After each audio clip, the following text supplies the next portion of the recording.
রানীবাঁধে তৃণমূল নেতার হাতে বিজেপি মন্ত্রীকে সংবর্ধনা, শুরু জোর রাজনৈতিক চর্চা। একদিকে যখন বাঁকুড়া জেলার বহু তৃণমূল নেতার খোঁজ মিলছে না বলে রাজনৈতিক মহলে চর্চা চলছে, কেউ ফোন বন্ধ রেখেছেন, কেউ আবার প্রকাশ্যে আসছেন না, সেই আবহেই সম্পূর্ণ ভিন্ন ছবি দেখা গেল জঙ্গলমহলের রানীবাঁধে।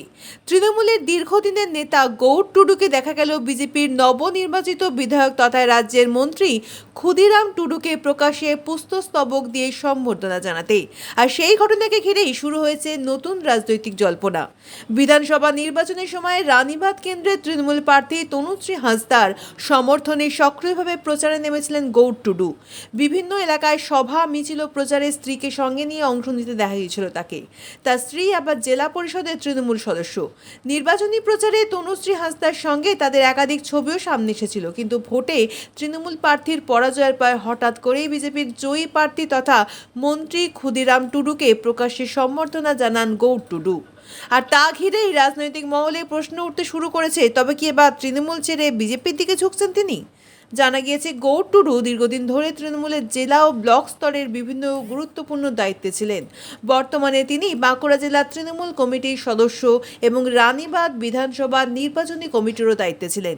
বিশেষ করে নির্বাচনের আগেই তৃণমূলের সর্বভারতীয় সাধারণ সম্পাদক অভিষেক বন্দ্যোপাধ্যায় থেকে শুরু করে রানীবাঁধ ব্লকের কয়েকজন নেতা চৌঠা মের পর ডিজে বাজানোর কথা বলেছিলেন। সেখানে তৃণমূলের নেতার হাতেই বিজেপির জয়ী বিধায়ককে সংবর্ধনা দেওয়ার ছবি এখন রাজনৈতিক মহলে ব্যাপক চর্চার বিষয় হয়ে উঠেছে।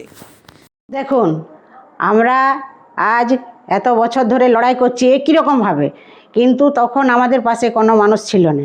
আমরা যাচ্ছি, আমাদের এত যন্ত্রণা, এত রক্তের বিনিময়ে আমরা আজ যখন সরকার ক্ষমতায় এসেছে, এখন নতুন মানুষ রং মেখে অনেকে সম্বর্ধনা দিচ্ছে, যা খুশি করছে, যা মনে হচ্ছে তাই রং মেখে রাতে দিনে ছুটে আসছে। এখন বুঝতে পেরেছে যে আমরা ক্ষমতায় এসেছি, আমাদের এখন সামনে বিপদ, তাই তারা মনে করছে যে দলে গেলে আমরা বেঁচে যাব। অতএব আমাদের এই বিষয়ে দলে কোনো জায়গা তো নেই, তারপরেও আমাদের সেই বিষয়টা জেলা সভাপতি উনি বিষয়টা বুঝে দেখবেন। আর আমাদের তো রাজ্য সভাপতি বলেই দিয়েছেন যে 4 তারিখের পর যারা রং মেখে এসেছে তাদের দলে কোনো জায়গা নেই।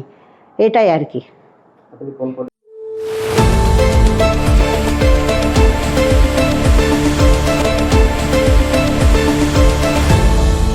আপনারা দেখছেন এই বেলা বাংলা, শিরোনামে সবার আগে।